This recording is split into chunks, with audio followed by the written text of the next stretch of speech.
Hi ಎಲ್ರಿಗೂ ನಮಸ್ಕಾರ. Share marketing Kannada ಚಾನಲ್ಗೆ ನಿಮಗೆ ಸ್ವಾಗತ. 5G ಸ್ಪೆಕ್ಟ್ರಮ್ನ ಆಕ್ಷನ್ನ ಬಿಡ್ಡಿಂಗ್ ನಿನ್ನೆ ಮುಗಿದಿದೆ. ಸೊ ಟೋಟಲ್ ಆಗಿ 1.5 ಲಕ್ಷ ಕೋಟಿಯ ಸ್ಪೆಕ್ಟ್ರಮ್ಗೆ ಬಿಡ್ಡಿಂಗ್ ನಡೆದಿದೆ. ಅದರಲ್ಲಿ ಅರ್ಧದಷ್ಟು ಅಂದ್ರೆ 88,000 ಕೋಟಿಯಷ್ಟು ಬಿಡ್ಡಿಂಗ್ ಅನ್ನ ರಿಲಯನ್ಸ್ ಸಲ್ಲಿಸಿದರೆ 46,000 ಕೋಟಿಯ ಬಿಡ್ಡಿಂಗ್ ಏರ್ಟೆಲ್ ನ ಕಡೆಯಿಂದ ಬರ್ತಿರೋದು ಕಾಣಿಸ್ತಿದೆ. ವೊಡಾಫೋನ್ ಐಡಿಯಾ ಕೂಡ 18,000 ಕೋಟಿಯ ಬಿಡ್ಡಿಂಗ್ ಅನ್ನ ಸಲ್ಲಿಸಿದರೆ.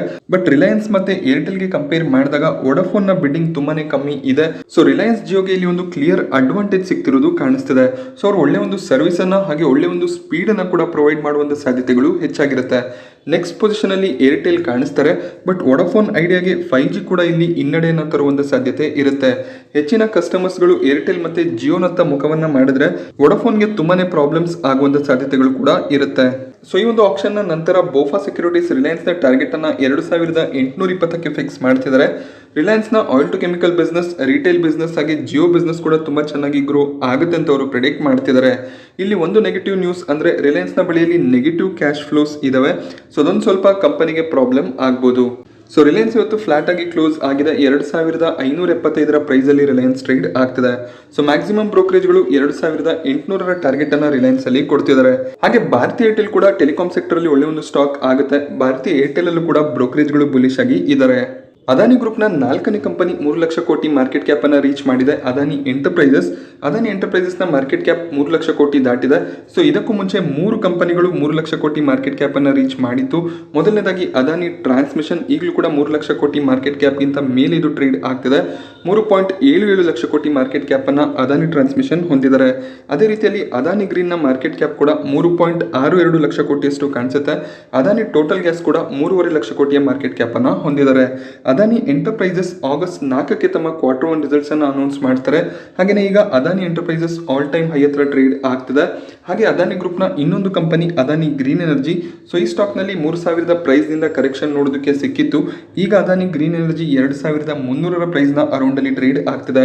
ಅದಾನಿ ಗ್ರೀನ್ ಎನರ್ಜಿ ಇವತ್ತು ತಮ್ಮ Q1 ರಿಸಲ್ಟ್ಸ್ ಅನ್ನು ಅನೌನ್ಸ್ ಮಾಡಿದ್ದಾರೆ. ಒಳ್ಳೆ ಒಂದು ರಿಸಲ್ಟ್ಸ್ ಅದಾನಿ ಗ್ರೀನ್ ಎನರ್ಜಿ ಕಡೆಯಿಂದ ಬರ್ತಿರೋದು ಕಾಣಿಸ್ತಿದೆ. ಸೊ ಮೊದಲನೇದಾಗಿ ಪ್ರಾಫಿಟ್ಸ್ ಅನ್ನ ಗಮನಿಸಿದಾಗ ಈ ಕ್ವಾರ್ಟರ್ ನಲ್ಲಿ ಅದಾನಿ ಗ್ರೀನ್ ಎನರ್ಜಿ 214 ಕೋಟಿ ಪ್ರಾಫಿಟ್ಸ್ ಅನ್ನು ಡಿಕ್ಲೇರ್ ಮಾಡಿದ್ದಾರೆ. ಕಳೆದ ಕ್ವಾರ್ಟರ್ ನಲ್ಲಿ ಅವರ ಪ್ರಾಫಿಟ್ಸ್ 121 ಕೋಟಿಯಷ್ಟು ಇತ್ತು. ಸೊ ಆಲ್ಮೋಸ್ಟ್ ಪ್ರಾಫಿಟ್ಸ್ ಡಬಲ್ ಆಗ್ತಿರೋದು ಕಾಣಿಸ್ತಿದೆ ಕ್ವಾರ್ಟರ್ ಕಂಪೇರ್ ಮಾಡಿದಾಗ. ಹಾಗೆ ಇಯರ್ ಆನ್ ಇಯರ್ ಕಂಪೇರ್ ಮಾಡಿದಾಗ ಪ್ರಾಫಿಟ್ ನಮಗೆ ಫ್ಲಾಟ್ ಆಗಿ ಕಾಣಿಸ್ತಿದೆ. 2021 ಜೂನ್ ನಲ್ಲಿ ಇವರು 219 ಕೋಟಿಯ ಪ್ರಾಫಿಟ್ಸ್ ಅನ್ನು ಡಿಕ್ಲೇರ್ ಮಾಡಿದ್ರು. ಸೊ ಈಗ ಸೇಮ್ 214 ಕೋಟಿಯಷ್ಟು ಪ್ರಾಫಿಟ್ಸ್ ಕಾಣಿಸ್ತಿದೆ. ಹಾಗೆ ಓವರ್ ಆಲ್ ರೆವೆನ್ಯೂ ನಾವಿಲ್ಲಿ ಗಮನಿಸಬಹುದು. 1,700 ಕೋಟಿಯ ರೆವೆನ್ಯೂ ಈ ಒಂದು ಕ್ವಾರ್ಟರ್ ನಲ್ಲಿ ಡಿಕ್ಲೇರ್ ಆಗಿದೆ. ಕಳೆದ ಕ್ವಾರ್ಟರ್ ನಲ್ಲಿ ರೆವೆನ್ಯೂಸ್ 1,600 ಕೋಟಿಯಷ್ಟು ಇತ್ತು. ಸೊ ಅದಾನಿ ಗ್ರೀನ್ ಎನರ್ಜಿಯ ಎಕ್ಸ್ಪೆನ್ಸಸ್ ಕಳೆದ 2 ಕ್ವಾರ್ಟರ್ಗಳಿಂದ ಜಾಸ್ತಿ ಆಗ್ತಿರೋದು ಕಾಣಿಸ್ತಿದೆ. ಸೊ ಜೂನ್ 2021 ನೀವು ಎಕ್ಸ್ಪೆನ್ಸ್ ಗಳನ್ನ ಗಮನಿಸಬಹುದು. ರೆವೆನ್ಯೂ ಕಮ್ಮಿ ಇದ್ರೂ ಕೂಡ ಎಕ್ಸ್ಪೆನ್ಸಸ್ ಕಮ್ಮಿ ಇದ್ದಿದ್ರಿಂದ ಒಳ್ಳೆ ಒಂದು ಪ್ರಾಫಿಟ್ಸ್ ಅನ್ನ ಅದಾನಿ ಗ್ರೀನ್ ಎನರ್ಜಿ ಡಿಕ್ಲೇರ್ ಮಾಡಿದ್ರು. ಈಗ ಎಕ್ಸ್ಪೆನ್ಸಸ್ ಜಾಸ್ತಿ ಆಗ್ತಿರೋದ್ರಿಂದ ಇಯರ್ ಆನ್ ಇಯರ್ ನಮಗೆ ಒಂದು ಫ್ಲಾಟ್ ಪ್ರಾಫಿಟ್ಸ್ ನೋಡೋದಕ್ಕೆ ಸಿಗ್ತಿದೆ. ಸೊ ಓವರ್ ಆಲ್ ಪ್ರೈಸ್ ನ ಮೊಮೆಂಟಮ್ಗೆ ನಾವು ಕಂಪೇರ್ ಮಾಡಿದಾಗ ಒಳ್ಳೆ ಒಂದು ರಿಸಲ್ಟ್ ಅಂತಾನೆ ಕನ್ಸಿಡರ್ ಮಾಡಬಹುದಾಗುತ್ತೆ. ಸೊ ಕಳೆದ ವರ್ಷ ಜೂನ್ ನಲ್ಲಿ ಯಾವ ರೀತಿ ಒಂದು ರಿಸಲ್ಟ್ಸ್ ಬಂದಿತ್ತು, ಸೊ ಸಿಮಿಲರ್ ರಿಸಲ್ಟ್ಸ್ ಅನ್ನೇ ಅದಾನಿ ಗ್ರೀನ್ ಎನರ್ಜಿಯಲ್ಲಿ ಪ್ರೊಡ್ಯೂಸ್ ಮಾಡ್ತಿದ್ದಾರೆ. ಫುಟ್ವೇರ್ ಸೆಗ್ಮೆಂಟ್ ಅಲ್ಲಿ ಮಾರ್ಕೆಟ್ ಲೀಡರ್ ಕಂಪನಿ ಆಗಿರುವಂತಹ ಬಾಟಾ ಇಂಡಿಯಾ 2022 ಮಾರ್ಚ್ ಕ್ವಾರ್ಟರ್ ನಲ್ಲಿ ಡಿವಿಡೆಂಡ್ ಅನ್ನು ಅನೌನ್ಸ್ ಮಾಡಿದ್ರು. 54 ರೂಪಾಯಿ 50 ಪೈಸೆಯ ಡಿವಿಡೆಂಡ್ ಡಿಕ್ಲೇರ್ ಆಗಿತ್ತು. ಈ ಒಂದು ಡಿವಿಡೆಂಡ್ಗೆ ಈಗ ಅವರು ರೆಕಾರ್ಡ್ ಡೇಟ್ ಅನ್ನು ಸೆಟ್ ಮಾಡಿದ್ದಾರೆ. ಆಗಸ್ಟ್ 6 ರೆಕಾರ್ಡ್ ಡೇಟ್ ಆಗಿರುತ್ತೆ. ಹಾಗೆ ಕಂಪನಿ AGM ನಲ್ಲಿ ಶೇರ್ ಹೋಲ್ಡರ್ಸ್ ಗಳ ಅಪ್ರೂವಲ್ ಸಿಕ್ಕಿದ ಮೇಲೆ ಈ ಒಂದು ಡಿವಿಡೆಂಡ್ ಅನ್ನ ಶೇರ್ ಹೋಲ್ಡರ್ಸ್ ಗಳ ಅಕೌಂಟ್ಗೆ ಕ್ರೆಡಿಟ್ ಮಾಡುತ್ತೆ. ಸೊ ಇಲ್ಲಿ ಆಗಸ್ಟ್ 6 ಶನಿವಾರ ಆಗಿರೋದ್ರಿಂದ ಆಗಸ್ಟ್ 4 ಎಕ್ಸ್ ಡಿವಿಡೆಂಡ್ ಡೇಟ್ ಆಗಿರುತ್ತೆ. ಸೊ ಎಕ್ಸ್ ಡಿವಿಡೆಂಡ್ ಡೇಟ್ ನ ದಿನದಂದು ಪ್ರೈಸ್ ನಲ್ಲಿ ನಮಗೆ 50 ರೂಪಾಯಿಯಷ್ಟು ವೇರಿಯೇಷನ್ಸ್ ಬರುವಂತ ಸಾಧ್ಯತೆಗಳು ಇರುತ್ತೆ. ಬಾಟಾ ಇಂಡಿಯಾ ಈಗ 2,000 ರೂಪಾಯಿಯ ಪ್ರೈಸ್ ನ ಅರೌಂಡ್ ಅಲ್ಲಿ ಟ್ರೇಡ್ ಆಗ್ತಿದೆ. ಸೊ ಸಿಮಿಲರ್ ಪ್ರೈಸ್ ನಲ್ಲಿ ನಾಳೆ ಕೂಡ ಟ್ರೇಡ್ ಮಾಡಿದ್ರೆ ಸೊ 50 ರೂಪಾಯಿಯಷ್ಟು ವೇರಿಯೇಷನ್ ಬಂದು 1,950 ಲೆವೆಲ್ ಅಲ್ಲಿ 4ನೇ ತಾರೀಕು ಟ್ರೇಡ್ ಆಗುವಂತ ಸಾಧ್ಯತೆ ಇರುತ್ತೆ. ಆಟೋ ಕಂಪನಿಗಳು ಜುಲೈ ತಿಂಗಳ ಸೇಲ್ಸ್ ಅನ್ನ ಡಿಕ್ಲೇರ್ ಮಾಡಿದ್ರು. ಅದೇ ರೀತಿಯಲ್ಲಿ ಎಸ್ಕಾಟ್ ನ ಕಡೆಯಿಂದ ಟೋಟಲ್ ವೆಹಿಕಲ್ ಸೇಲ್ಸ್ ಕೂಡ ನೋಡೋದಕ್ಕೆ ಸಿಕ್ಕಿತ್ತು. ಇವರ ಆಗ್ರಿ ಮೆಷಿನರಿ ಸೆಗ್ಮೆಂಟ್ ಅಲ್ಲಿ ಸೇಲ್ಸ್ 18% ಅಷ್ಟು ಡೌನ್ ಆಗಿದೆ. ಹಾಗೆ ಡೊಮೆಸ್ಟಿಕ್ ಟ್ರಾಕ್ಟರ್ ಸೆಗ್ಮೆಂಟ್ ಅಲ್ಲಿ ಗಮನಿಸಿದಾಗ ಸೇಲ್ಸ್ ನಲ್ಲಿ 22% ನ down side year on year ಕಾಣಿಸ್ತಿದೆ. ಬಟ್ ಇವರ ಎಕ್ಸ್ಪೋರ್ಟ್ಸ್ ಜಾಸ್ತಿ ಆಗಿದೆ. ಸೊ ಬೇರೆ ದೇಶಗಳಿಗೆ ಇವರು ಏನು ಎಕ್ಸ್ಪೋರ್ಟ್ ಅನ್ನ ಮಾಡ್ತಾರೆ ಅದು ಜಾಸ್ತಿ ಆಗ್ತಿರೋದು ಕಾಣಿಸ್ತಿದೆ. 29% ಎಕ್ಸ್ಪೋರ್ಟ್ ನಲ್ಲಿ ಗ್ರೋತ್ ಕಾಣಿಸ್ತಿದೆ. CLSA ಡೌನ್ ಗ್ರೇಡ್ ರೇಟಿಂಗ್ ಅನ್ನ ಕೊಟ್ಟಿದ್ದಾರೆ. ಹಾಗೆ ಇವರು ಸೆಲ್ ಕಾಲ್ ಅನ್ನ ಕೊಟ್ಟು 1,612 ಟಾರ್ಗೆಟ್ ಪ್ರೈಸ್ ಅನ್ನ ಎಸ್ಕಾಟ್ ಅಲ್ಲಿ ಫಿಕ್ಸ್ ಮಾಡಿದ್ದಾರೆ. ಇವತ್ತು ನಮಗೆ ಪ್ರೈಸ್ ನಲ್ಲಿ 5% ಅಷ್ಟು ಡೌನ್ ಸೈಡ್ ನೋಡೋದಕ್ಕೆ ಸಿಕ್ತು. CLSA ಟಾರ್ಗೆಟ್ ಏನಿದೆ ಸೊ ಸೇಮ್ ಪ್ರೈಸ್ ನಂತರನೇ ಈಗ ಎಸ್ಕಾಟ್ ಟ್ರೇಡ್ ಆಗ್ತಿದೆ. ಝೊಮ್ಯಾಟೋದಲ್ಲಿ ಇವತ್ತು ನಮಗೆ 20% ನ ಅಪ್ಪರ್ ಸರ್ಕ್ಯೂಟ್ ನೋಡೋದಕ್ಕೆ ಸಿಕ್ಕಿತ್ತು. ಬಟ್ ಇಲ್ಲಿ ಒಂದು ನ್ಯೂಸ್ ನೋಡೋದಕ್ಕೆ ಸಿಗ್ತಿದೆ. ನಾಳೆ ಶೇರ್ ಹೋಲ್ಡರ್ಸ್ ಒಬ್ರು 61 ಕೋಟಿ ಶೇರ್ಗಳನ್ನ ಸೆಲ್ ಮಾಡ್ತಾರೆ ಅನ್ನುವಂತ ನ್ಯೂಸ್ ಇದೆ. ಸೊ ಒಂದು ದೊಡ್ಡ ಬ್ಲಾಕ್ ಡೀಲ್ ನಡೆಯುವಂತ ಸಾಧ್ಯತೆ ಇರುತ್ತೆ. ಊಬರ್ ಟೆಕ್ನಾಲಜೀಸ್ ಝೊಮ್ಯಾಟೊನಲ್ಲಿ 7.8% ಸ್ಟೇಕ್ ಅನ್ನ ಹೊಂದಿದ್ದಾರೆ. ಅವರು 61 ಕೋಟಿ ಶೇರ್ಗಳನ್ನ ನಾಳೆ ಬ್ಲಾಕ್ ಡೀಲ್ ನಲ್ಲಿ ಸೆಲ್ ಮಾಡುವಂತ ಸಾಧ್ಯತೆ ಇರುತ್ತೆ. 48 ರಿಂದ 54 ರೂಪಾಯಿಯ ಪ್ರೈಸ್ ರೇಂಜ್ ನಲ್ಲಿ ಈ ಒಂದು ಸೆಲ್ಲಿಂಗ್ ಬರುವಂತ ಸಾಧ್ಯತೆ ಇರುತ್ತೆ. ಸೊ ಅಕಸ್ಮಾತ್ ಏನಾದ್ರೂ ಊಬರ್ ಟೆಕ್ನಾಲಜೀಸ್ ಈ ಒಂದು ಸೆಲ್ಲಿಂಗ್ ಅನ್ನ ನಡೆಸಿದ್ರೆ ಓಪನ್ ಮಾರ್ಕೆಟ್ ನಲ್ಲಿ ಝೊಮ್ಯಾಟೊ ಶೇರ್ಗಳಲ್ಲಿ ಸ್ವಲ್ಪ ಪ್ಯಾನಿಕ್ ನೋಡೋದಕ್ಕೆ ಸಿಗಬಹುದು. ಸೊ ಝೊಮ್ಯಾಟೊದಲ್ಲಿ ರೀಸೆಂಟ್ ಇನ್ವೆಸ್ಟರ್ ಒಬ್ರು ಸೆಲ್ಲಿಂಗ್ ಅನ್ನ ಮಾಡಿದ್ರು. ಆಲ್ಮೋಸ್ಟ್ 4 ಕೋಟಿ ಶೇರ್ಗಳನ್ನು ಅವರು ಸೆಲ್ ಮಾಡಿದ್ರು. ಓವರ್ ಆಲ್ ಅವರ 100% ಸ್ಟೇಕ್ ಅನ್ನು ಅವರು ಸೆಲ್ ಮಾಡಿದ್ರು. ಅದೇ ರೀತಿಯಲ್ಲಿ ಊಬರ್ ಟೆಕ್ನಾಲಜೀಸ್ ಕಡೆಯಿಂದ ಕೂಡ ಈಗ ಝೊಮ್ಯಾಟೊ ಶೇರ್ಗಳು ಸೆಲ್ ಆಗ್ತಿರೋದು ಕಾಣಿಸ್ತಿದೆ. ಸೊ ಈ ರೀತಿಯಲ್ಲಿ ಇನ್ವೆಸ್ಟರ್ಸ್ ಗಳು ಒಬ್ಬರಾಗಿ ಒಬ್ರು ಶೇರ್ಗಳನ್ನ ಸೆಲ್ ಮಾಡ್ತಾ ಹೋದಾಗ ಸ್ಟಾಕ್ ನಲ್ಲಿ ಸ್ವಲ್ಪ ನೆಗೆಟಿವಿಟಿ ಬರುವಂತ ಸಾಧ್ಯತೆಗಳು ಕೂಡ ಇರುತ್ತೆ. ಸೊ ಈ ರೀತಿಯಲ್ಲಿ ಇನ್ವೆಸ್ಟರ್ಸ್ ಗಳೇ ಶೇರ್ಗಳನ್ನ ಸೆಲ್ ಮಾಡ್ತಿದ್ದಾರೆ ಅಂದಾಗ ಸೊ ನಾವು ಕೂಡ ಸ್ವಲ್ಪ ಕೇರ್ಫುಲ್ ಆಗಿ ಇರಬೇಕಾಗುತ್ತೆ. ಸೊ ಈ ಒಂದು ನ್ಯೂಸ್ ಕನ್ಫರ್ಮ್ ಆಗಿಲ್ಲ. ಸೊ ನಾಳೆ ನೋಡ್ಬೇಕಾಗುತ್ತೆ ಅಕಸ್ಮಾತ್ ಏನಾದ್ರೂ ಈ ಒಂದು ಬ್ಲಾಕ್ ಡೀಲ್ ಅನ್ನ ಊಬರ್ ಟೆಕ್ನಾಲಜೀಸ್ ನಡೆಸ್ತಾರ ಅಂತ.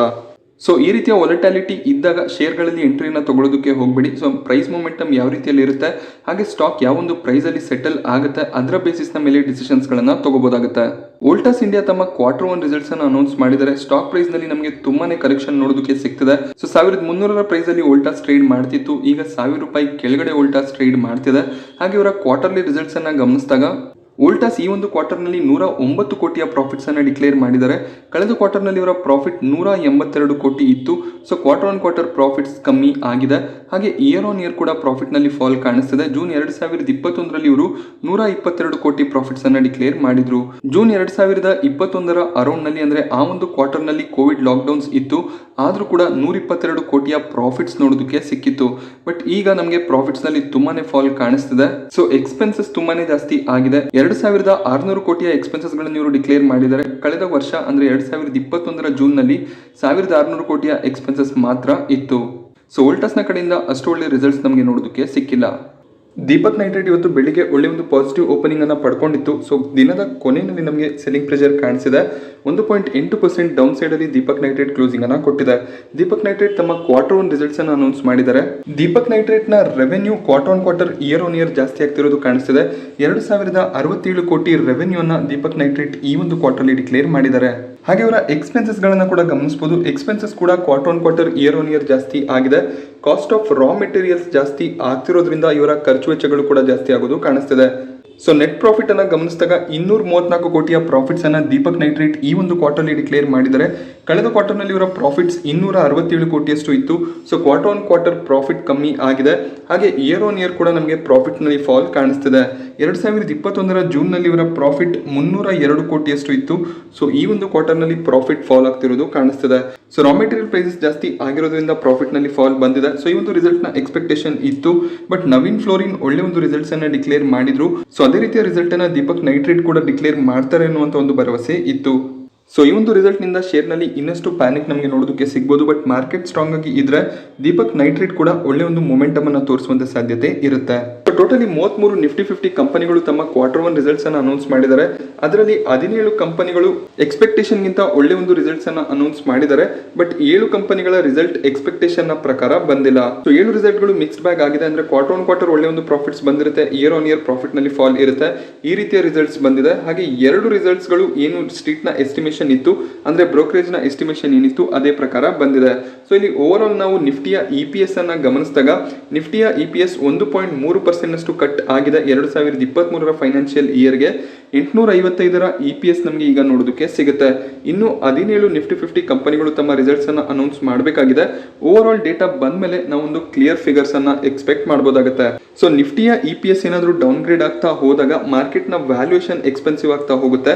ನಿಫ್ಟಿ 50 ಕಂಪನಿಗಳು ಒಳ್ಳೆ ಒಂದು ರಿಸಲ್ಟ್ಸ್ ಅನ್ನ ಡಿಕ್ಲೇರ್ ಮಾಡ್ತಿದ್ದಾಗ ನಿಫ್ಟಿ ಕೂಡ ಒಳ್ಳೆ ಒಂದು ವ್ಯಾಲ್ಯೂಯೇಷನ್ ಅಲ್ಲಿ ಟ್ರೇಡ್ ಆಗುತ್ತೆ. ಸೊ ಇಲ್ಲಿ ಮೇಜರ್ ಆಗಿ ಟಾಟಾ ಮೋಟಾರ್ಸ್ ಮತ್ತೆ ರಿಲಯನ್ಸ್ ಇಂಡಸ್ಟ್ರೀಸ್ ನ ಕಡೆಯಿಂದ ಒಳ್ಳೆ ಒಂದು ಎಕ್ಸ್ಪೆಕ್ಟೇಷನ್ ಇತ್ತು. ಬಟ್ ಆ ಒಂದು ಎಕ್ಸ್ಪೆಕ್ಟೇಷನ್ ನ ಪ್ರಕಾರ ನಮಗೆ ರಿಸಲ್ಟ್ಸ್ ಗಳು ನೋಡೋದಕ್ಕೆ ಸಿಕ್ಕಿಲ್ಲ. But Tata steel, Bajaj finance, JSW steel, Hindustan Unilever ಈ ಎಲ್ಲ ಕಂಪನಿಗಳು ಒಳ್ಳೆ ಒಂದು ಎಕ್ಸ್ಪೆಕ್ಟೇಷನ್ ನ ಪ್ರಕಾರ ರಿಸಲ್ಟ್ಸ್ ಗಳನ್ನ ಡಿಕ್ಲೇರ್ ಮಾಡಿದ್ದಾರೆ. ಬಟ್ ಸ್ಟಿಲ್ ಟಾಟಾ ಮೋಟಾರ್ಸ್ ತುಂಬಾನೇ ದೊಡ್ಡ ಲಾಸ್ ಅನ್ನ ಡಿಕ್ಲೇರ್ ಮಾಡಿದ್ರು. ಆ ಒಂದು ರೀಸನ್ ನಿಂದ ನಿಫ್ಟಿಯ EPS ಇಲ್ಲಿ ಕಟ್ ಆಗ್ತಿರೋದು ಕಾಣಿಸ್ತಿದೆ. ಓವರ್ ಆಲ್ ಆಗಸ್ಟ್ ನಲ್ಲಿ ನಾವು ಮಾರ್ಕೆಟ್ ಯಾವ ರೀತಿಯಲ್ಲಿ ಟ್ರೇಡ್ ಆಗುತ್ತೆ ಅಂತ ಗಮನಿಸಿದಾಗ ಸೊ ಒಂದು ಮಿಕ್ಸ್ಡ್ ಬ್ಯಾಗ್ ಇಲ್ಲಿ ಟ್ರೇಡಿಂಗ್ ನಮಗೆ ನೋಡೋದಕ್ಕೆ ಸಿಗುತ್ತೆ. ಕೆಲವೊಂದಿಷ್ಟು ವರ್ಷ ವರ್ಷಗಳಲ್ಲಿ ಆಗಸ್ಟ್ನಲ್ಲಿ ಒಳ್ಳೆ ಒಂದು ಪಾಸಿಟಿವ್ ಸೈಡ್ ನಮಗೆ ನಿಫ್ಟಿ ಮತ್ತು ಸೆನ್ಸೆಕ್ಸ್ ಅಲ್ಲಿ ಕಾಣಿಸಿದ್ರೆ, ಕೆಲವೊಂದಿಷ್ಟು ವರ್ಷಗಳಲ್ಲಿ ಸೆಲ್ಲಿಂಗ್ ಕೂಡ ನೋಡೋದಕ್ಕೆ ಸಿಕ್ಕಿದೆ. ಸೊ 2015 ಆಗಸ್ಟ್ನಲ್ಲಿ ನಿಫ್ಟಿಯಲ್ಲಿ 6.5% ಡೌನ್ ಸೈಡ್ ನೋಡೋದಕ್ಕೆ ಸಿಕ್ಕಿತ್ತು. ಅದೇ 2021 ಆಗಸ್ಟ್ನಲ್ಲಿ ನಿಫ್ಟಿ ಆಲ್ಮೋಸ್ಟ್ 9% ರ್ಯಾಲಿ ಆಗಿತ್ತು. ನೋಡಬೇಕಾಗುತ್ತೆ ಈ ಒಂದು ಆಗಸ್ಟ್ನಲ್ಲಿ ಮಾರ್ಕೆಟ್ ಯಾವ ರೀತಿಯಲ್ಲಿ ಟ್ರೇಡ್ ಆಗುತ್ತೆ ಅಂತ. ಸದ್ಯದ ಪರಿಸ್ಥಿತಿಯನ್ನ ಗಮನಿಸಿದಾಗ ನಿಫ್ಟಿಯಲ್ಲಿ ಒಳ್ಳೆ ಒಂದು ಪಾಸಿಟಿವ್ ಮೊಮೆಂಟಮ್ನ ಎಕ್ಸ್ಪೆಕ್ಟೇಷನ್ ಇರುತ್ತೆ. ಸದ್ಯಕ್ಕೆ ಯಾವುದೇ ರೀತಿಯ ಒಂದು ಬ್ಯಾಡ್ ನ್ಯೂಸ್ಗಳು ಮಾರ್ಕೆಟ್ನಲ್ಲಿ ಇಲ್ಲ, ಬಟ್ ಏನನ್ನು ಕೂಡ ಹೇಳೋದಕ್ಕೆ ಸಾಧ್ಯ ಆಗೋದಿಲ್ಲ. US UK ಮಾರ್ಕೆಟ್ಗಳಲ್ಲಿ ಏನಾದರೂ ಕರೆಕ್ಷನ್ ಬಂದರೂ ಕೂಡ ಇಂಡಿಯನ್ ಮಾರ್ಕೆಟ್ ಕೂಡ ಅದನ್ನ ರೆಪ್ಲಿಕೇಟ್ ಮಾಡುವಂತ ಸಾಧ್ಯತೆ ಇರುತ್ತೆ. ಸೊ ರೀಸೆಂಟ್ ಲೋ ಇಂದ ನಿಫ್ಟಿ ಆಲ್ರೆಡಿ 12ರಿಂದ 13% ಅಪ್ಸೈಡ್ ಅಲ್ಲಿ ಟ್ರೇಡ್ ಆಗ್ತಿದೆ. 17,500 ಈಗ ನಿಫ್ಟಿಗೆ ಒಂದು ಕ್ರೂಷಿಯಲ್ ಝೋನ್ ಆಗುತ್ತೆ. ಆ ಒಂದು ಲೆವೆಲ್ಸ್ ಅನ್ನ ನಿಫ್ಟಿ ಏನಾದರೂ ದಾಟಿ ಮೇಲಕ್ಕೆ ಹೋದ್ರೆ 18,000 ಲೆವೆಲ್ಸ್ ಕೂಡ ನಮಗೆ ನಿಫ್ಟಿಯಲ್ಲಿ ನೋಡೋದಕ್ಕೆ ಸಿಗಬಹುದು. ಸೊ ಇವತ್ತು ನಾನು ನಿಮಗೆ ಮಾರ್ಕೆಟ್ನ ಬಗ್ಗೆ ಕೊಟ್ಟಂತ ಇನ್ಫಾರ್ಮೇಷನ್ ಇಷ್ಟ ಆದರೆ ವಿಡಿಯೋನ ಲೈಕ್ ಮಾಡಿ, ಹಾಗೆ ಇದೇ ರೀತಿಯ ಮಾರ್ಕೆಟ್ ಅಪ್ಡೇಟ್ಸ್ಗಳಿಗೋಸ್ಕರ ಚಾನಲ್ನ ಸಬ್ಸ್ಕ್ರೈಬ್ ಮಾಡೋದು ಮರಿಬೇಡಿ. Thank you friends.